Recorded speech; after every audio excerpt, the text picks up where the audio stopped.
Welcome to the Voodoo Power Podcast. Welcome to Plates and Pancakes. We're sitting down today with Ian Butterfield. Coach Butterfield is a physical education, health and family, consumer science teacher, along with the head track and field coach at Shrewsbury High School. Coach Butterfield is the Indoor Individual Pentathlon Meet director and was named the MIAA Coach of the Year for the 2021-2022 season. Butterfield has a passion for track and the athletes he coaches. A short conversation with him, and that comes through quickly. Coach Butterfield is RPR 1 and 2 certified, Square 1, Signal 6, and IP Method Level 1. So welcome to the show, Coach. Oh, thanks for having me. I'm really excited to be part of it because this show has really inspired me a couple of episodes. So I'm really juiced to get involved. Well, I appreciate that. I think the backstory would be way back when. I think you were one of the first coaches to follow me on Twitter and start having a conversation outside of the podcast. And to me, that was just so crazy that coaches actually listened and actually wanted to interact. So I do appreciate that.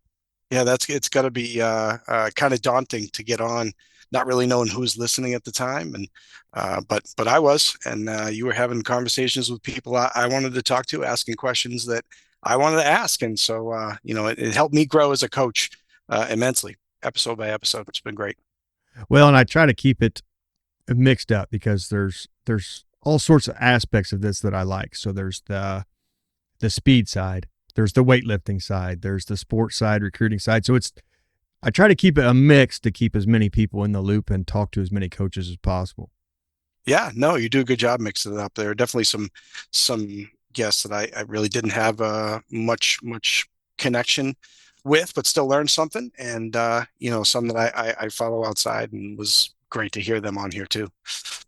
Well, we'll move into more about you and less about me. So awesome. What drew you to track? What was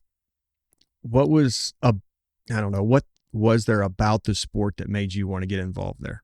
Sure. Well, obviously you always have a choice, but my father was a track coach in central Massachusetts for 30 some odd years till he retired. He had been a high school track coach. I like to say I was at a track meet before I could even walk, because he was organized track meets like I do, head track coach of his high school. So really wasn't really a choice. I was just there. And it kind of found me.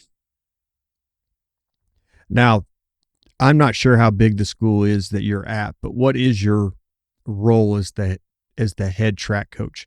Do you have assistants under you that take care of the jumping, guys that take care of the hurdles, or is it all left to you to get the coaching in? Yeah, so we're pretty fortunate. We have a head coach for the boys, which is me, and a head coach for the girls. We both have two assistants in the spring, which is really nice. And over the years, the assistants have kind of rotated based on people coming in and out. I had a throws coach for 18 years who was awesome, unbelievable. And unfortunately, he got another job in another district, so he had to move on. But we've been very fortunate to have some good people around us to do, the throws or the jumps or the other events. So I've been, for the most part of my career, focused on the sprints and the jumps. That's where I've spent most of my time. Last year, I actually had to change roles and be the throws coach outdoors, which went okay. But I think we've got a new guy who'll step in this spring and do a real good job. So it'll get me back where I'm really comfortable with the speed part. I would imagine sometimes stepping out of that comfort zone is good, though, for the development of your overall team and how you coach. Oh, for sure. It definitely showed me a different avenue. It's been really good to see new things. This will be my 24th spring, and I can definitely say it's not my first year, the 23rd time. I've especially over the last few years been opened my eyes to a lot of different things, and that was just one new experience that I can put to use in a lot of different ways. Now, how I think got to know each other was you listened to the Tony Holler interview, and then I think after that we started communicating. What was it about feeding the cats that drew you in and made you want to implement that?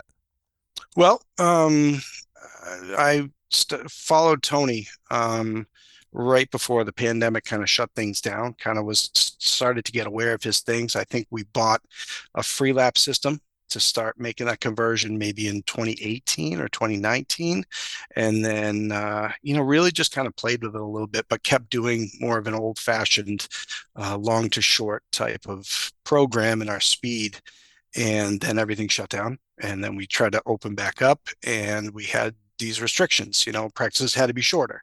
Kids had to be kept apart. And, Tony's system of feed the cats just fit what we needed to do. They shortened practice. They were more essential. They were focused on the things that they needed and then got out. The kids were moving around and not, sharing things. We didn't have a weight room to use. So we didn't have to put that as part of our piece in that. So it just really there was a lot of vectors kind of hitting in that one moment, and it just kind of came out on the other side that this worked for us in our situation. Now, without sounding offensive, you do get into that realm of old dogs, new tricks. So Sure. you grew up with the dad as a track coach, and then you've coached, I would imagine, successfully all the way up until the pandemic. Well, now these new ideas are coming at you, and you have to figure out what ideas to let go of and what ideas to grab. How difficult was that? Um, uh, Difficult and hard, or excuse me, difficult and easy all at the same time.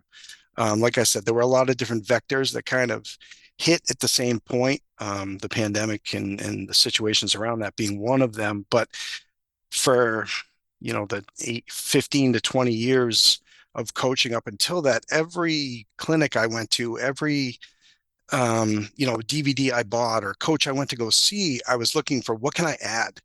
What am I not doing? What is this guy or girl? What is this coach that knows more than me? What are they doing that I need to put in?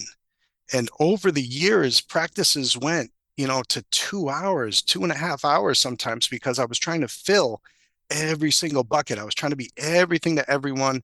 And I was exhausted. And, I don't know that the kids got anything more out of that than they do right now with what we're giving them, which I believe is, right on the short side of everything they need. And so that was just really appealing. It's as Tony talks about that endless feedback loop of, the kids start to improve and the coach starts getting fired up because the kids are improving and the kids are improving more because the coach is fired up instead of going, oh, it's Tuesday.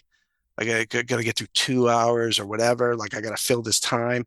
There's no more of that. And so it didn't take long to realize that this was going to hit the ground running fast. So yeah, it gets to a point where if you're going to put something in, you have to find something to take out. So Right. so it has to be pretty important to go in because you're going to lose something that you feel is important now. Right. And so we just had so many things. We had just built so many things over the years that we said, this is our tradition. This is what we have to do. This is our routine, and we can't break from that. And like I said, situation was we had to blow everything up and start over. So it was perfect to just do that. And we're so happy that we did. Now, what were some of the changes you saw in your athletes once this went into effect? Yeah, I just saw just that happiness, that joy. The any feed the cats type coach will tell you they have to stop kids from doing things at practice. Can I do one more? Can I do one more? We didn't hear that, prior to 2020. It was, how many are we doing today, coach? What do I have to suffer through? I want to suffer through it because I know you're making me better. There was always that healthy respect for the process. But now it's like, no, if you do any more, right, we're going to be on the other side of that curve. You're going to be starting to ruin what I got planned for you tomorrow. So, let's settle down. You did enough. Look, and we've got data to prove it. It's all data driven. The kids can all see it. They can see what they did today. They can see what they did last year. It's all comparative. That's a huge piece. of the record, rank, and publish piece that Tony has put together. And now we can see that. We've had some years of data that we can show. You gotten better from the beginning of this season. You got better since you were a freshman and all of that. And it's hugely motivating. Now, when I had him on, I wasn't as versed in his methods as I should have been. I found some stuff to research, but I was not fully aware of his impact on the track world. So looking back at what I know now and then having a chance to talk to you, I know more about X Factor work and the things he does that way. How do you implement the X Factor work in your program? Yeah. So, I mean, for X Factor is that unknown piece, which, the brain kind of craves, the brain needs. We have our speed days that everybody, knows exactly the routine, and we go through and we're making those 10,000 reps to make things better. But X factors are great because they can mold to whatever you have for space that day, for time that day. They really can fit anyone's needs as long as what you put in there is snappy, bouncy, jumpy, lifting heavy. So you can create that. You don't have to have such a plan way out. If for some reason you're forced inside because of weather or outside because somebody's in your space, it can easily mold to what you're doing. So what we've tried to do, and I'm trying to build, a day of X factor work. I usually try to start with a measurable, something that a kid can see what he can do, whether it's a jump, a throw, a lift. We're fortunate to have a lot of support from our boosters. We have a just jump mat, so we get on that every so often. Something to draw them into practice, to have a data to say this is where you are today, whether you like it or you don't. It's where you are today. And then we move on to some type of jumping, some type of explosive work, and then we try to incorporate some strength work, some isometric holds. We love the Chris Korfis spring ankle, Chris Korfis and Cal Dietz spring ankle model. We try to put that in a lot and strengthen up the feet and work from the ground up. But that's kind of like our mainstay of an X Factor day, something measurable, something snappy, explosive, if the measurable is not that, and then definitely something strength related. And depending on if I have an assistant that's there and we can break off, or if I got 40 sprinters, 40, 14, 18-year-olds all by myself and I'm trying to get them through, maybe that's all we do. And that's enough. And 5, 6 years ago, I probably would have pulled my hair out saying that's not enough. But if you look at our results today, our sprinters are no slower. In fact, I'd make an argument, aside from a few outliers that have been really freak athletes, they're probably as a whole faster. And I can show you the kids who have gotten faster, and I can show you they've jumped farther or higher or thrown a med ball farther. So I have evidence to prove where they are right now. We have discussed this in the past a little bit privately, but I haven't really nailed you down on it to how you work this. So your X Factor days, you're getting a lot of dynamic work, a lot of explosive strength into speed strength. Do you do any weight room work to correlate with that, or are you on the track? We're on the track. That's not to say I'm against doing it. I have had periods of my career where I've been a driving force of getting our program in the weight room. I used to follow Mike Boyle. He used to do a lot of presentations in our local coaches group, and we'd follow his push pull. He presented a push pull way back. I can remember sitting there taking notes, early 2000s on that. And then, so that's what our program did for the next 5 to 10 years, horizontal push, horizontal pull, vertical push pull, and two for the legs. And that was our program. But right now we're just trying to figure it out. Not that, again, what I'm doing this year is not what I'll do for the rest of my career. There are some things I might like to do if we've got the staff and we've got the space to get back in the weight room. But right now, it's not a typical piece. certain parts of the year we've got the football team trying to lift in their off-season work, and timing doesn't work out, and the track being separate from our weight room is a decent way. So now you're talking travel time and getting the body in there. So we just kind of really are essential, and we focus on the speed, and any type of strength we do just doesn't look like a traditional weight room. But I mean, over the years, since the 90s, a weight room looked like a weight room and rehab looked like something totally different. And now the weight room kind of looks like rehab a little bit more, if you're doing a more robust program. So it doesn't really have to be in a weight room to get the strength that you need to use it dynamically. Now, I know you're a PE teacher, so how do your PE classes reflect the change you've made as a coach? That's a good question, because our PE program as a whole is a compulsory program. There's no choice. We're very proud of the fact that we have phys ed all 4 years of high school, all both semesters. So we have a kid coming in as a freshman, and if they stay in the high school to graduation, then we will see them all 4 years. We do have a broken schedule where we don't see them every school day, but we have that time of growth. But they don't really get to choose that they're in phys ed. So I have the captain of the football team in with some kids who are not athletes, and that's it's a mixed group, it's a mixed bag every time. So I really can't do some of the things that I'd like to if I had straight athletes, if I had just a group of kids who were looking for athletic performance. But like I said, branching into newer avenues that I've done, trying to add things like Signal 6 to my program, which I wouldn't have done before, but talking about mobility and looking at the body a different way, trying to add some neurological warm-ups with hand-eye body is another cool one that I can bring out in class, and do some throwing and catching with a tennis ball, and talk about how the brain's working back and forth. That hits at all levels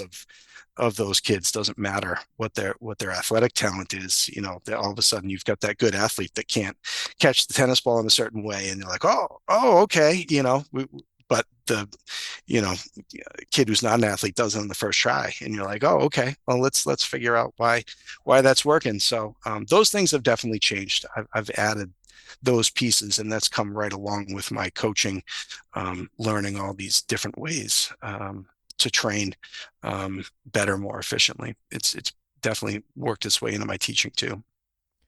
You bridged the gap there for me, because the next question was the neurological work into RPR 1 and 2, which, translated into more. When did you stumble on that? And then how big of a mind-blowing idea were these?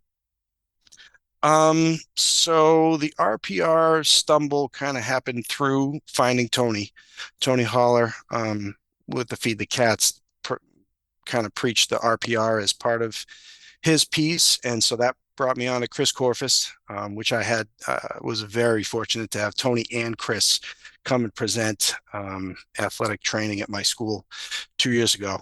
Phenomenal people. I mean, they say, you should never meet your heroes, but this couldn't have been further from the truth. They were beyond what I expected in such a positive way. They were so giving and so awesome. And so diving into that RPR piece, that kind of stumbled in through the Feed the Cats. For me, as a personal thing, I was probably about 39, and I had hurt my back kind of badly, and the mechanical stuff just wasn't working. I wasn't getting any better, and so I tried the RPR piece, and I I'm a new body at this point, and I'm not saying that that's the only thing, but that definitely was a big piece to my body healing in a way that just felt different, felt better than anything else I had ever done, to get me that way. Yeah, I was fortunate. I had Cal Dietz on, and then he he helped me through some of it, and just the immediate response you see and feel. You could take it right to the weight room. You listen to JL Holdsworth on the videos, and he's using it. The elite FTS guys are, major power lifters are, it just locks everything in and gets your mind where it needs to be. That and the big toe thing were two huge takeaways I took from Cal, and that just changed the way I viewed things. But it was very mind-blowing, and I'll tell you the one thing that really blew my mind. So you went through level 2. Yes. This was very eye-opening for me. They would get somebody right, and they would get somebody set, and they would show them a color, or they would show them an opposing school's mascot, and they would lose all that. Well, how do you, as a coach, affect your athletes now? If you really start taking it to the next level, if you could have your athletes right, but if you're sending off a signal that doesn't work with them, you're essentially turning them right back off. Yeah. I mean, with all of the neurological or just any of these new techniques that I've tried to learn and incorporate, I don't know that any of them really are the answer or complete. But I just know from my own point of view that 5, 6 years ago, when I had an athlete with an issue, I really didn't have a big toolbox to fix that kid. I a kid had an issue, and basically all I had was a hammer, in my toolbox. That was it. I had a mechanical view of things, and if stretching didn't work and strengthening didn't work, well, sorry, we just got to wait. And now I have such a bigger toolbox of things. And if RPR is not the answer, maybe some square one. If square one's not the answer, maybe we can do some IP. Maybe a mix of all of it together is going to get them. I don't know that there's an answer that we go through an RPR session and then a kid sees the other team's helmet and they can't get off the ball. There's something stuck in that kid's head. I don't know that I am qualified to fix that. I've certainly not, and maybe Chris or Cal or JL could give you a deeper answer than that. But I can get them where they can muscle test and be ready to go on the sideline, and that's really all I can do. But yeah, the eye piece and the neurological piece on top of the wake up drills is just fascinating. I remember watching that too in the online replay and being like, whoa, okay. I haven't had a ton of time to try that with some people, but it is fascinating that how much the brain is more. I think my biggest shift to kind of build on this is just I have seen myself as less of a sport coach in the last 5 years. I used to pride myself starting an indoor track. We up in Massachusetts, we start the Monday after Thanksgiving, and traditionally we've got like 2 weeks of practice, and then that third week we'd have a meet that counted, that scored, and I used to pride myself at younger days. All right, I've got like 12 practices to get every single kid to know every event, know exactly what they're doing. And so I would jam those practices, and I would really be torn up if we did kind of a dumb thing or weren't prepared in that first meet of the year. And now I look back and I don't worry about that so much anymore. Things happen more organically. My job is to just make them better movers. It doesn't matter if you're going to run the 2 mile for me or throw the shot put. If I make you more efficient, if I connect your brain with your body, you're going to do whatever you want to do better. So why don't I work there? And the shot put is going to go farther, and your 2 mile time is going to get lower, and you're going to run faster. Um, so that's where my kind of mental shift has really gone to. I look at it at a kid and say, how can I get them to move more efficiently? And what kind of tool is working? And let me try this. Well, that didn't work. No, there was no change. And then move on to the next thing. That's what's been the huge kind of confidence builder for me too, because now I have these tools. I have these other options where I just felt helpless when one thing didn't work. And you were just playing the waiting game. How long is it going to take this kid to stretch till they can do it, or to lift or strengthen or whatever. There was just only so many answers. I was on Twitter today and I saw that Mike Cunningham had posted a map of the United States, and then it had all the states that had indoor track. And it seemed like maybe out west, Wyoming, I think did, and then down south, like Louisiana and Alabama, but the majority of it was all focused out on the East Coast. So you have a different perspective than a lot of people I've gotten to talk to, because a lot of guys I talk to don't run indoor track. Right. Getting kids ready for the things that indoor track throws at them, how much different is that than preparing them for outside? Really the only difference is just the number of things you can do outside. For Massachusetts, we don't obviously throw the javelin or the discus inside. So if you've got a thrower, they throw the shot put. That's what they do. They've got that one thing, so we can limit the techniques between the other two throws. We don't have to worry about them. We can kind of put those on the back burner until we get to March and we're allowed to go outside. The hurdles, there's only one short hurdle race indoors. Outdoors, we have the short and the long hurdles. So it just kind of limits the number of things that you have to do there. So I guess it is nice to kind of get that prep. In Massachusetts, we have like a 13-week window where we run indoors. Here's our season, building to a state championship. And then we start over in March and we do the exact same kind of thing. We build into a state championship. So it does, that kid that does both does have a little bit slower build into a limited number of events, and then works into more as we get to the outdoor.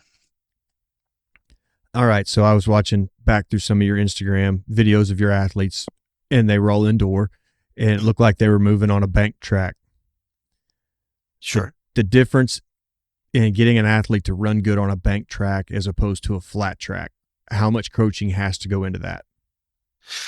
I don't really spend a lot of time on that. Usually the track itself just changes the way the kid goes. I mean, we could get super technical into the fact that you're leaning in, and the bank in lane 6 is going to look different than the bank in lane 1. But a lot of times we don't know where that kid's going to be until they actually get there in the event, and scratches and shifting and moving around.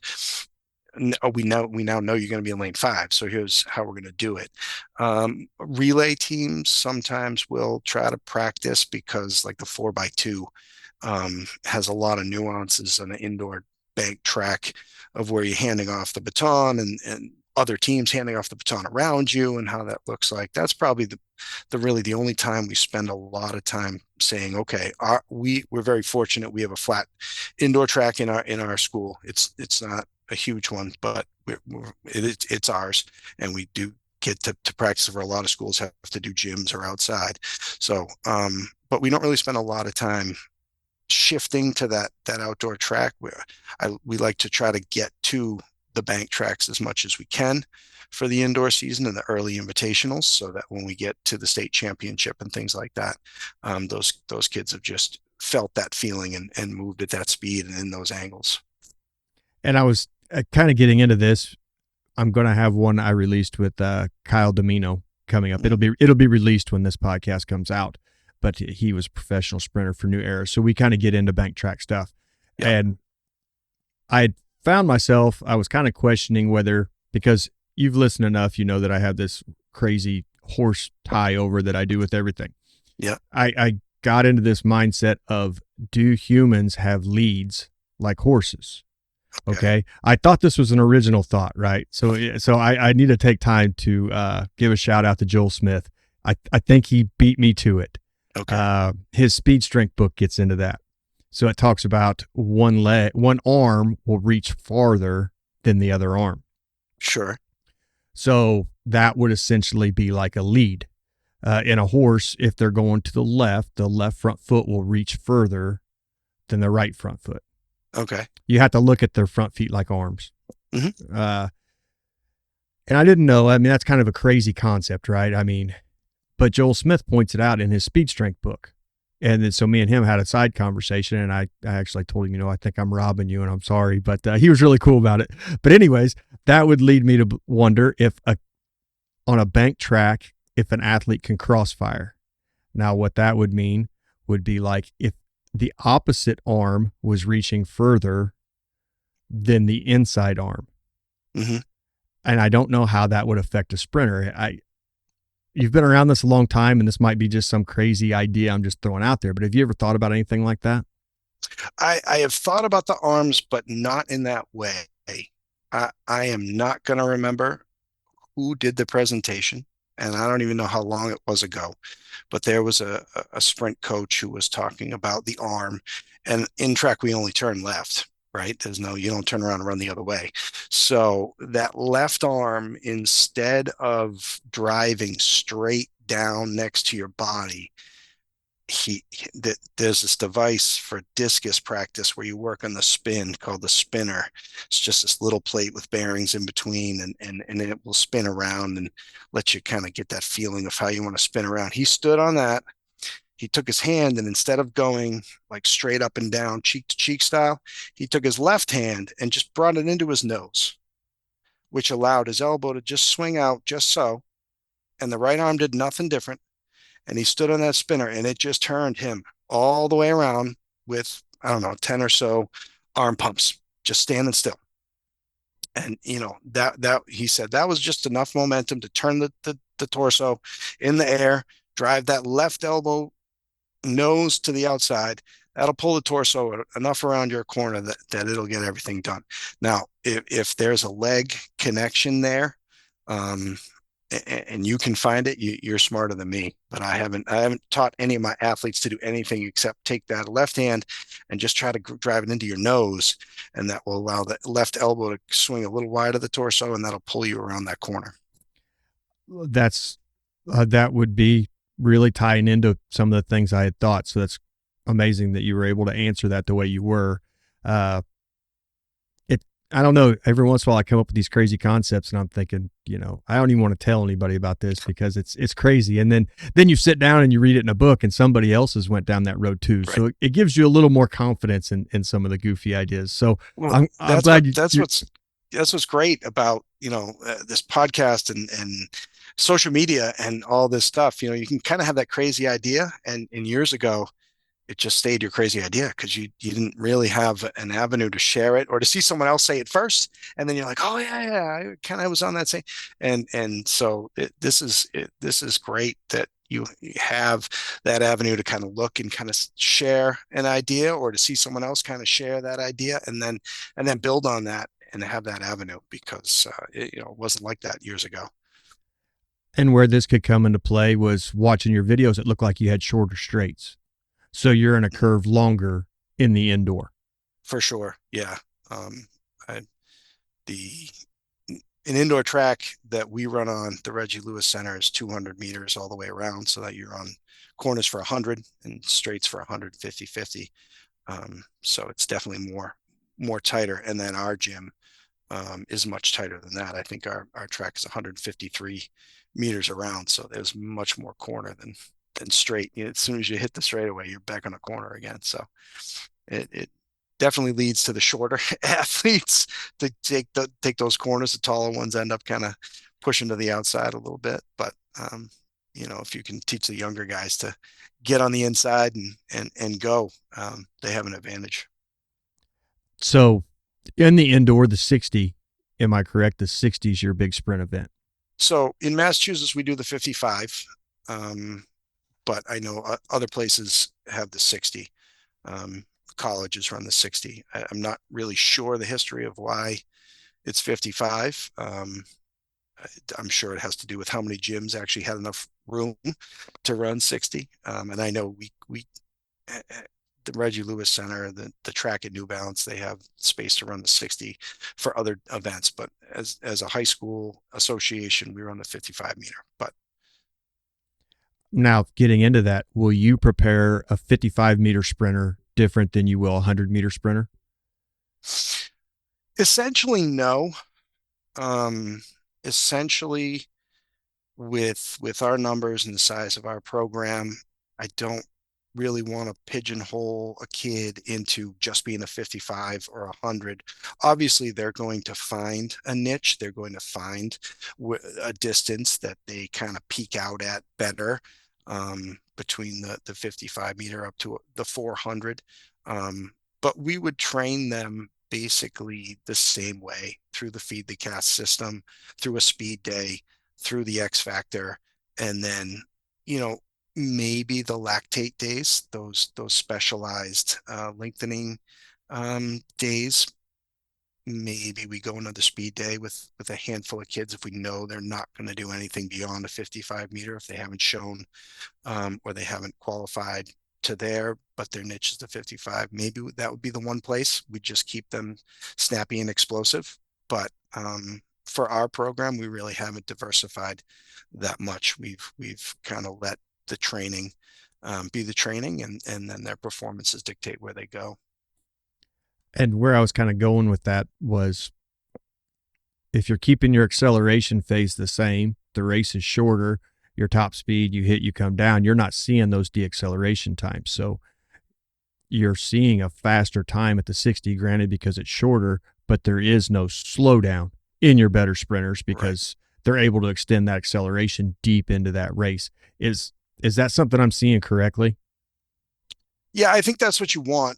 Whether the athlete kind of translates the shorter distance into get up and stay there quicker, maybe not, but we try to teach patient and powerful out of the blocks, and that max velocity is going to carry you through, and it doesn't matter if you are first at the 10, the 20, the 30, or the 40, but when you hit the finish line at 55, if your max velocity is faster, you should have caught most of those people then.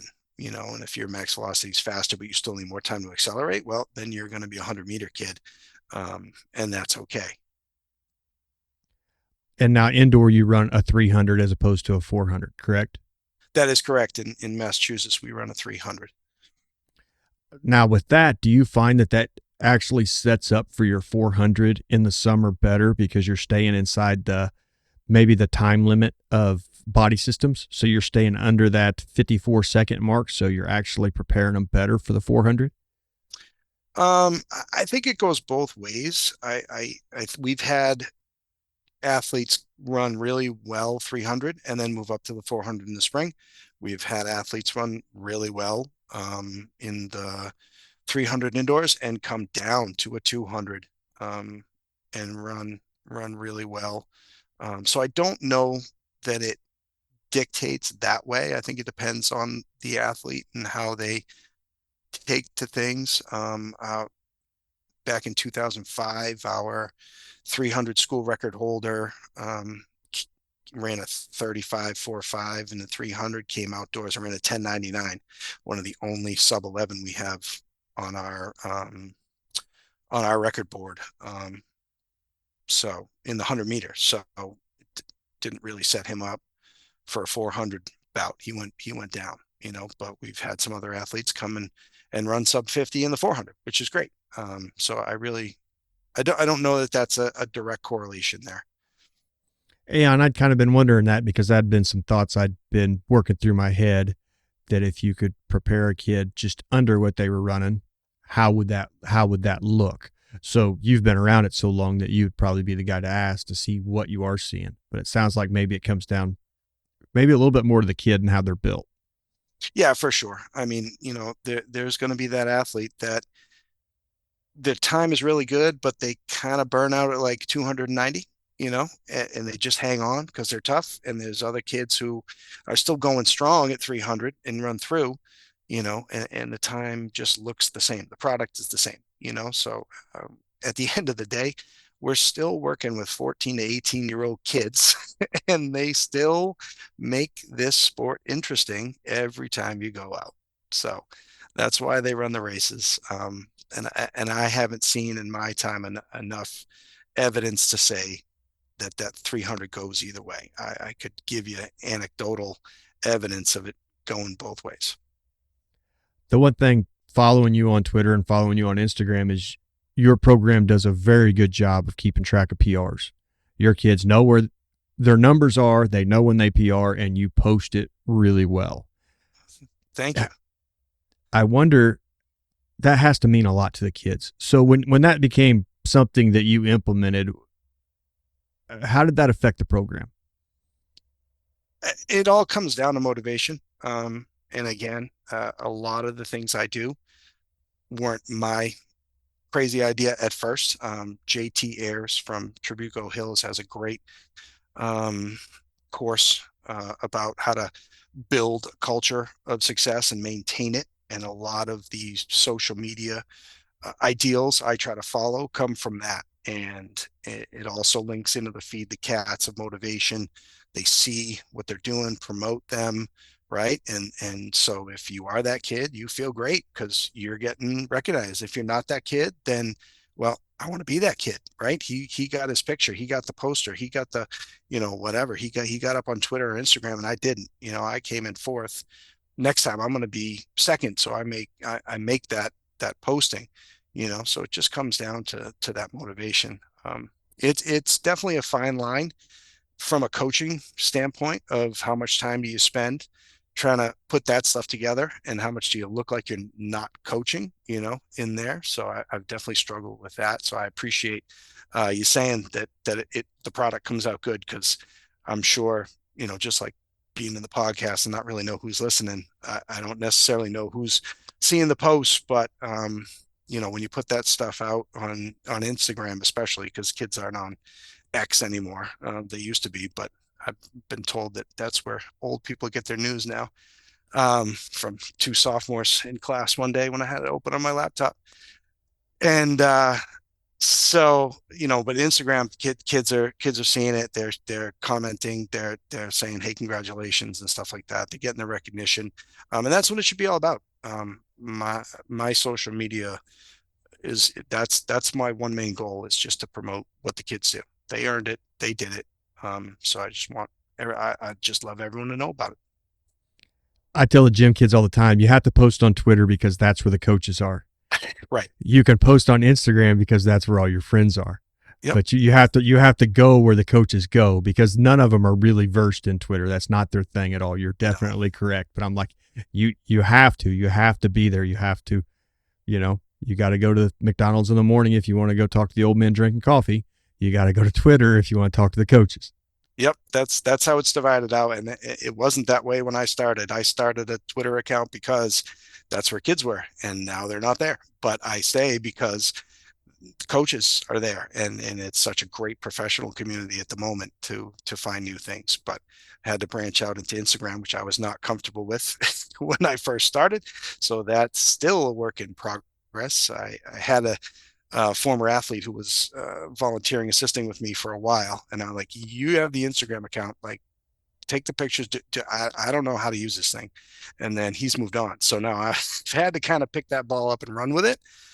So hopefully it's a good product. But again, it would be nothing without the kids, because that's a bulk of what I'm putting on there is what they do, and to get them recognition, that has nothing to do about me.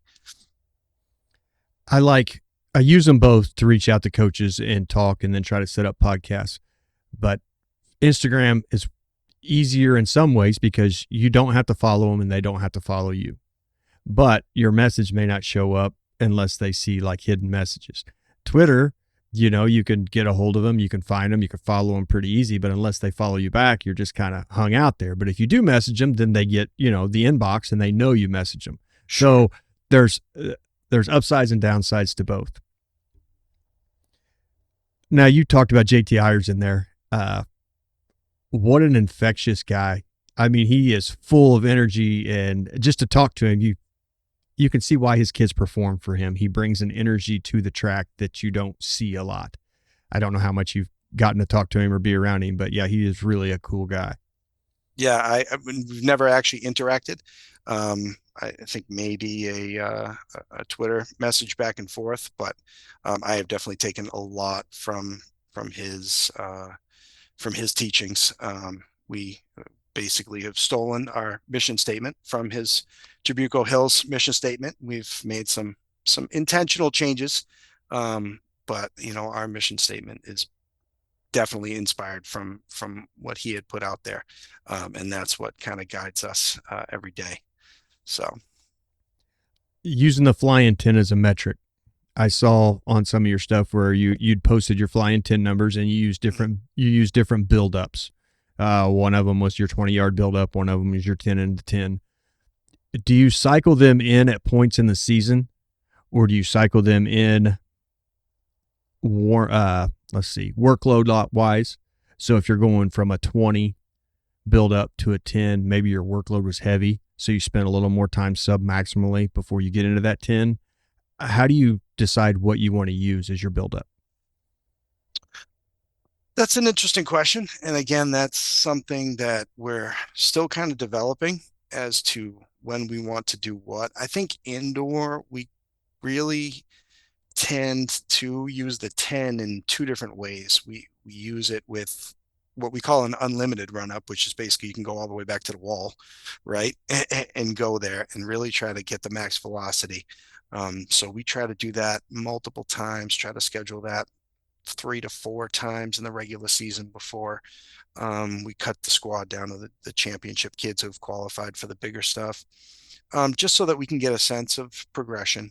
And then we use the 10-yard fly after a 15-yard build out of blocks, and really try to see with those 55 kids who get to use blocks, if that's helping them or if it's not. Because if the 10-yard fly doesn't really convert to close to what they're doing at their max velocity, then those blocks are probably slowing them down, and we got to spend a little more time technique wise there, or they're not helping them.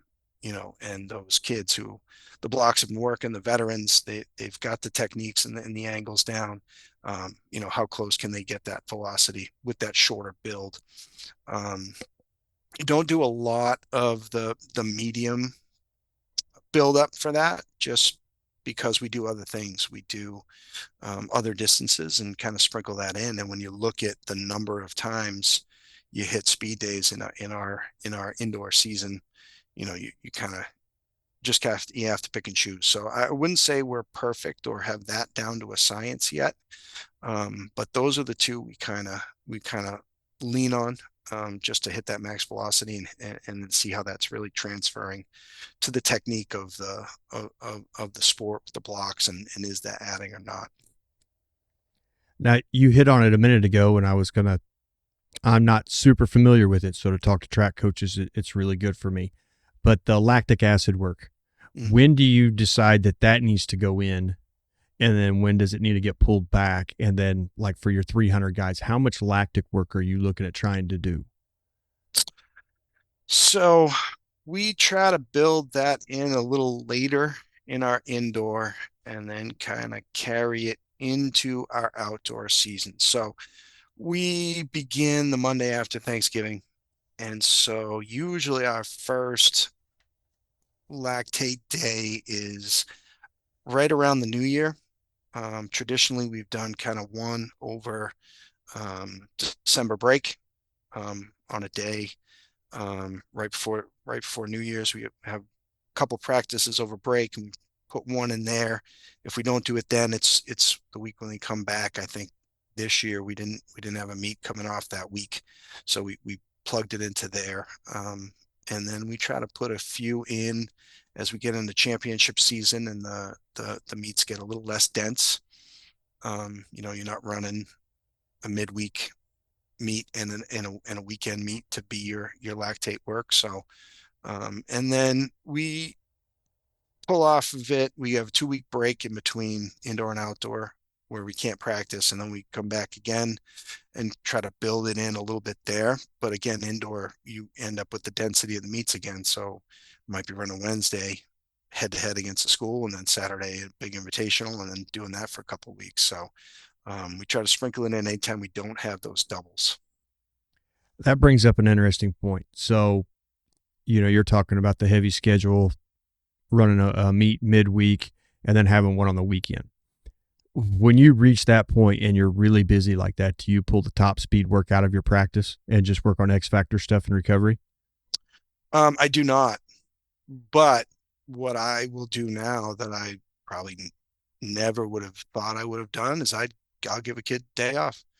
Um, when we run Wednesday nights, we're very fortunate. We have our own track, and usually our midweek indoor is at our own place, but we'll just take Thursday off. We'll take the day, and we'll come back Friday, and Friday may be a more of an X factor. See what the kids can do, pull out the just jump mat and see, are we within, our 10% of what our PR has been, how are we feeling, to go into Saturday and compete again, or are we not? And let that drive us. But we won't really pull out the top speed work. We'll definitely have that Monday or that Tuesday be a speed day, so that we can hit it, because, depending on what events we're doing and how many, and every kid's going to be different, we still need to keep that touch and max speed every so many days. So we definitely don't take that out. Now, going back to what we were talking about on the flying tens, then could you or would you consider knocking that back from a flying 10 to a flying 5 with a longer buildup? So let's say a 20-yard buildup to a flying 5, and then you're potentiating for the meet Wednesday, but you're not getting up in there to that CNS. I don't know how that would look. Yeah, you could. I don't know that we would. I don't know. I've never done a 5 as far as being timed before. The shortest we've ever done is 10. Not that you couldn't, not that that might not produce a good product, but no, I think we'd kind of keep it, or we do something else, or we'd swap it to 40s and only do 2. Usually when we go up to something that long, we do 2 reps instead of 3. So if we're worried about the volume adding up over the week, maybe we'd do something like that. Now, we talked about RPR and we talked about square one and some of those things. Kids are essentially office workers. They spend the majority of their day in a chair. The hip flexor's in a crazy spot. It's not being activated. It's not working. The hip flexor issues and the hamstring injuries that seem to plague track, has the RPR and the neurological stuff gotten you past that, or do you still see there are certain things that triggers that, and then you have athletes that really have a hard time overcoming either one of those? Well, that is a real funny story, because RPR, I don't want to say almost didn't happen at Shrewsbury, but it had a real rocky beginning, because RPR comes out of Be Activated with Douglas Heel. And during the pandemic, Douglas had put out like a free course. It was just basically what RPR Zone 1 is, kind of the how and the why of that. And it was free. And so I took it. And so I was like, all right, I had taken the RPR level 1. I really wanted to institute it. I had my 3 captains coming out for the spring, and I'm like, listen, this is happening. I'm making this change. Get on board. I want you guys all, you have like 2 months. Take this course just on your own time. It's free. Here's the thing. Go take it. Okay. So I had one of my captains was a sprinter, and so we come out on the first day and we start doing RPR. And first day is going to be a speed day because we run fast, and day one's going to be fast. And here we go. And doesn't this poor kid pull a hamstring on his first rep of the spring season, and basically never came back. And I was way too new in the RPR world, didn't have the other tools. And, so we just had the mechanical view of trying to stretch it and strengthen it. And, and I'm sweating. I'm like, I made this happen. Oh my goodness, what did I do? Is this going to work? And so, long story short, we stuck with it. I powered through. I pushed it in. Another year, the younger kids starting to buy into it. You start doing the muscle testing, and you start showing them this is working. You do the hip flexor test, or you do the glute test on them, and you show them that they've changed. Or the ab test is a cool one that they like to do. And slowly we've turned the corner that the kids believe it. We've gotten to the point where last year we had our team and another team, the shot putters, were actually doing it together before they got in the circle and warming up. So it's kind of branched out from when Chris came and did his presentation 2 years ago. A lot of area coaches were there for it, and so they've adopted it. So it's kind of grown. But man, there was probably a week where I was like, "Oh my God, what did I do?" Uh, and I think as far as the injuries now, I mean, that was kind of my origin story, I guess, for RPR. We had two incredibly talented runners. They're actually both still competing on the Division 1 level right now. And like I said, we used to try to fill all the buckets and everything, and they were doing everything that we told them to do. And we were following everything at the time that we believed would prevent the hamstrings. I'm sure you coached through this time and we're told if you could do a natural glute ham raise with no hands down and up, like you were never, your hamstring was bulletproof. And we believe that, and so that's what we tried to do. And these two kids within, I want to say 2 weeks of each other, both had a hamstring injury. And, it kind of hindered them. They both still ended up setting school records in the springtime, but it was a different spring for them their senior year because we had to kind of ease them back in and do a lot of things. And I said to myself, well, I don't want this to ever happen again. What are we doing that made this happen?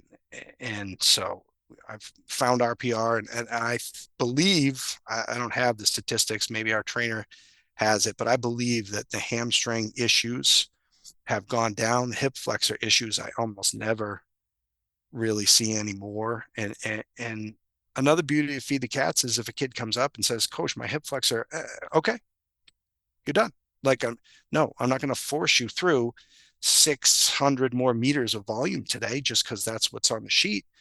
No, your body's not ready for it. Let's go find it. Come off to the side if I have the time. Run through a square one or something like that and see if we can get the body right that way or some, again, I have more tools now than I ever did before to try to see if I can get inside that kid's head and get them right again. But we don't push to that point. So I do believe that hamstrings, hip flexors that tend to plague track and field teams, especially the sprints and the jumpers.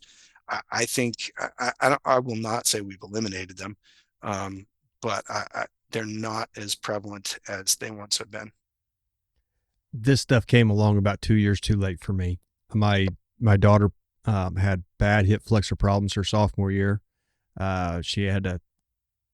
They finally give her a steroid shot, and it got really bad. We were actually, she did it in volleyball, and then we were worried about her missing her sophomore season of softball, which is prime recruiting. So it's like, Right. we didn't know about RPR, so we're just doing what the doctors say, and they just keep dragging it out. You have 8 weeks of physical therapy, and then you got a shot, and then you got 8 weeks more, and we're just like, this is never going to work. Then her senior year in softball, she pulled a hamstring, and then that never got right. It plagued her all the way through college. And she was just about done with college by the time I talked to Cal and heard about this stuff. And it's like, what could have happened? On top of that, that will build into maybe the next question I have is I start thinking about this a little bit also. Those kids that have some hamstring injuries, what do you see in their feet? I wonder, looking back, if my daughter accelerated on the outside of her foot as opposed to her big toe, which had maybe her lower back firing first, which a weak lower back will cause hamstring injuries. Was there something in there we could have done different? Like the question would be barefoot running, change surface, stuff that Corfus does. Did you implement that into your program? It's kind of embarrassing as a track and field coach to say that I never thought about the foot as much as I do now, because that is what is our base. That is what is our surface. But I don't know. Maybe I always thought the shoe was going to do the job. Maybe I had too much faith in the shoe companies that they were just going to design a shoe that the foot could just slam down on the ground and do what it is expected to do. But now we don't take that for granted. I will take my sprinters early in the season in the indoor, and we will take off our shoes and we will look at our feet and we will go over range of motion of all of our toes, and we will, um, you know, Chris Corfus talks about the velociraptor toe. We'll see if that big toe can curl around our finger, and we can hold that for 10, 15 seconds and see if those muscles are working. And we'll spend a lot more time on the feet. Spring ankle is a staple of our program, and I don't see that going away because it's just incredible. But if you look at it, I've never thought so much about what's above and what's below the issue. Before 5, 7 years ago, 10 years ago, I only thought about the issue. Now, like you said, what's the lower back doing to cause that hamstring to be at a disadvantage? What's the foot doing to cause that hamstring to be at a disadvantage? We just think up and down the chain so often that I think we find issues sooner and avoid the big things, which unfortunately, you didn't have that. But like I said, I don't think any system is complete, but the more you know, the more tools you have to kind of tinker around and find the bad stuff before it becomes the bad stuff. And I think that's what we're seeing in our program, is that we're getting to things before we redline and blow out. I was not aware of the foot until I got into this and got deeper. Now, in saying that, I will say that when you're working with horses, you spend a lot of time thinking about feet, where they are, what they're doing, what's straight, what's not. Now, you don't worry about where they're hitting so much, like on the outside of the foot or the inside of the foot, or like you do people. But that actually led to a little easier crossover. But I was talking to Joe Stokowski, and he said, did you ever think you would spend so much time looking at kids' feet? And no, I didn't. That never dawned on me, but you start getting athletes that do have foot problems, and that opens up that door like, hey, this is way more important than what I originally thought it might be. Yeah, it's incredible that I didn't think about it. I can only speak for myself. I know that I did not think about the kid's foot or how they walk. Um, how many steps you take a day, and they're only with me for an hour and not every day. And so we're trying to teach the mechanics of sprinting and how things work out. But they spend 22, 23 hours away from me doing other things and other footwear. Um, and so I know even for myself, I've switched over shoes. I like to wear zero shoes now, and I just feel better in them. My foot is much better. I don't know if that's helping me or hurting me, but I feel like that does a lot of good. And I see what the kids wear, and they've got to have the nicest shoes. They've got to show off, and that's part of the fashion, and that's fine. But then you take their trainers off at practice, and you look at their feet, and their toes are all smushed together, and their feet just aren't working the way that they should at 14, 16. So we got to try to counteract that, because if you're just slamming a sledgehammer into the ground, that's not going to shock absorb and protect the rest of the things up the chain. So we've got to get that foot back to where it's designed to do. So yeah, I definitely spend a lot more time watching kids walk, watching their feet, fixing their feet, and doing that kind of thing. Did I think I was going to do it? No. And I don't know why I took it for granted. I don't know why that link in the chain was just not in my thought process, but it is now. And I think, again, that's just another tool we have to prevent kids from having a blowout. Now, I raised two daughters, so let me ask you this. Girls wear way more shoes than boys. Boys will find the pair they like. Now, you guys, I'm not going to say you don't have sneakerheads out there, but your everyday average boy's got a pair of shoes he likes, and that's what you're going to see him in every day. Sure.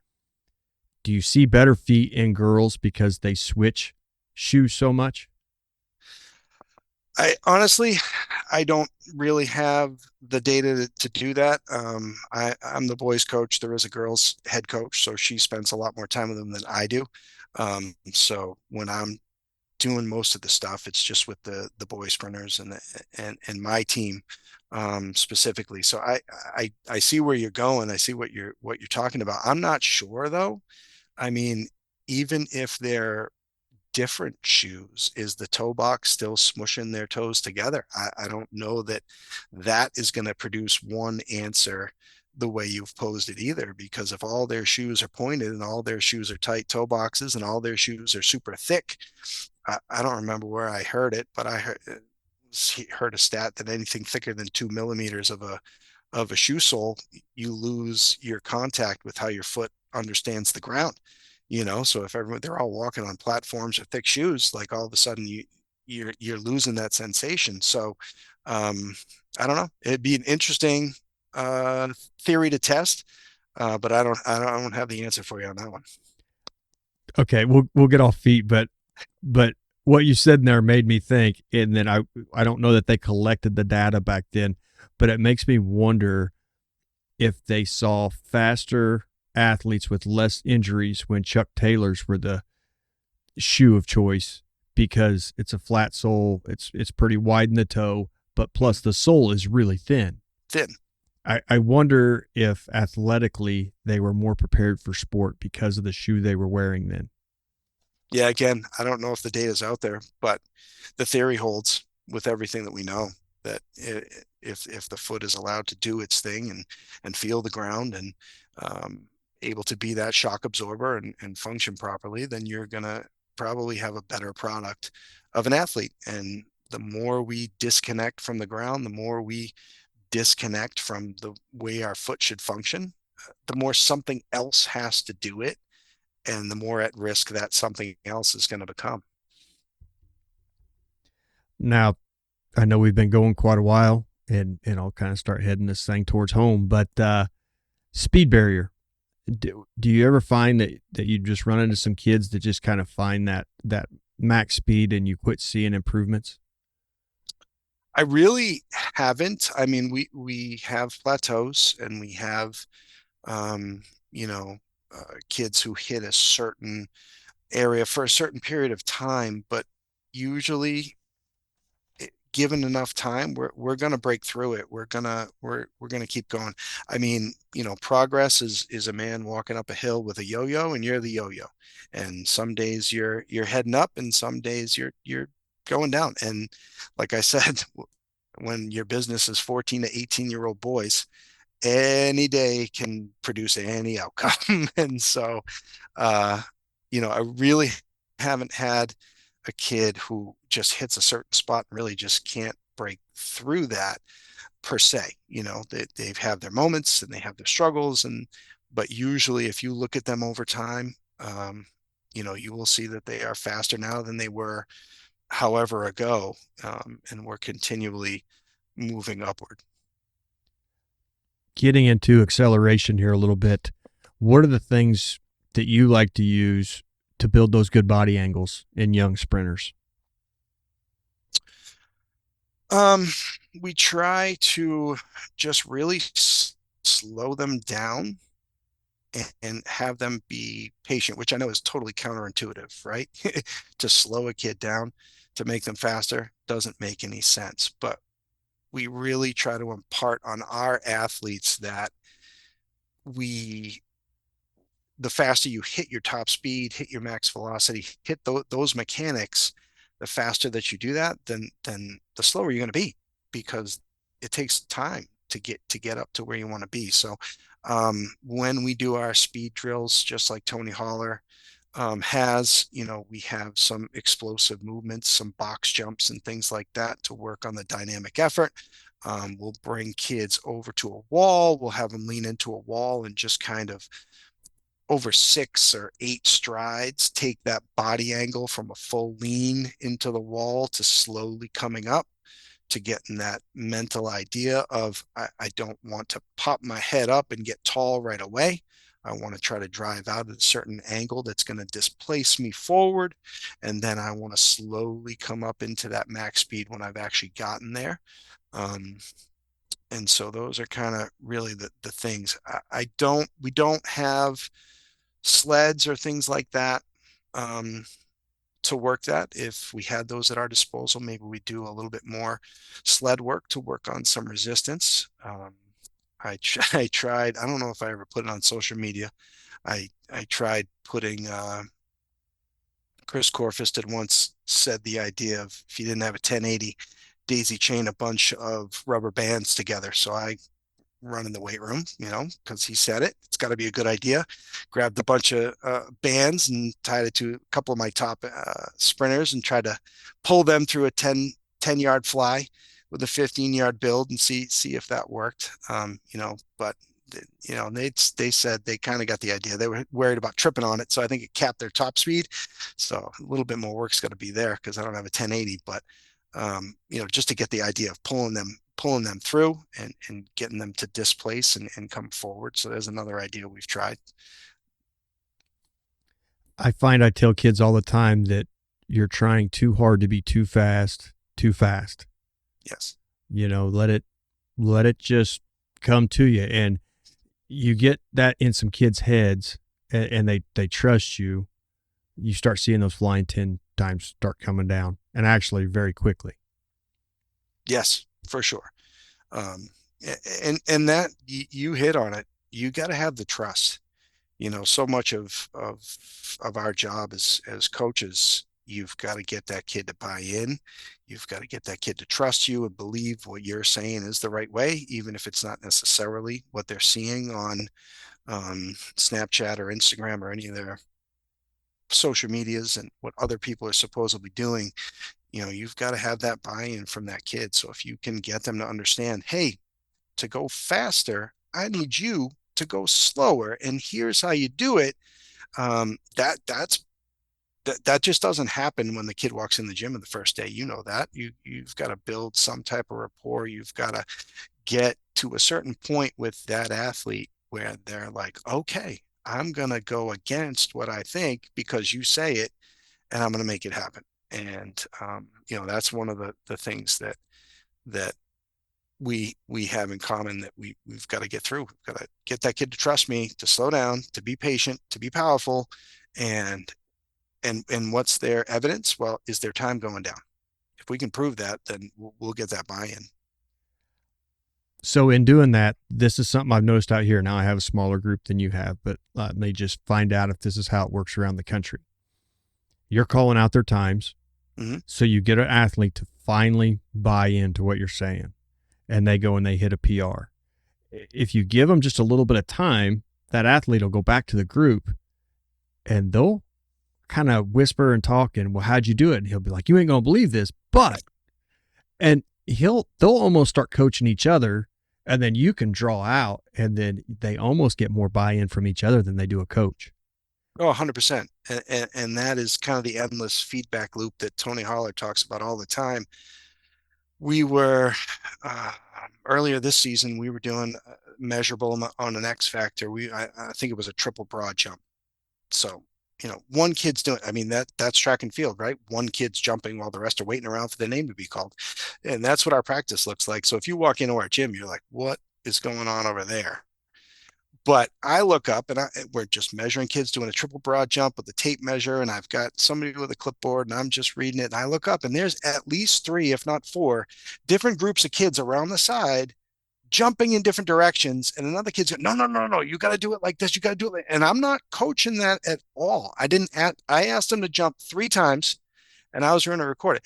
There's all these kids jumping in different directions, trying all these things, helping each other out, watching each other, videoing each other. Like, no, how am I going to get this extra, decimeter on my next jump, so that I'm not last or I'm first or whatever the motivation is for that particular kid at that time. How can I beat my yesterday?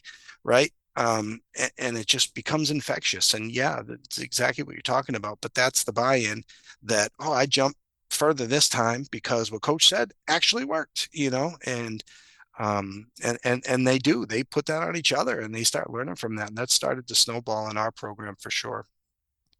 It makes it a heck of a lot more fun when you look up and you see this this infectious idea of I can help you because I just figured something out. And then if you stand back, there might be some things you have to correct. I get that, but that camaraderie and that competition along with the buildup, that's incredible. And I think sometimes that almost gets coached out of them.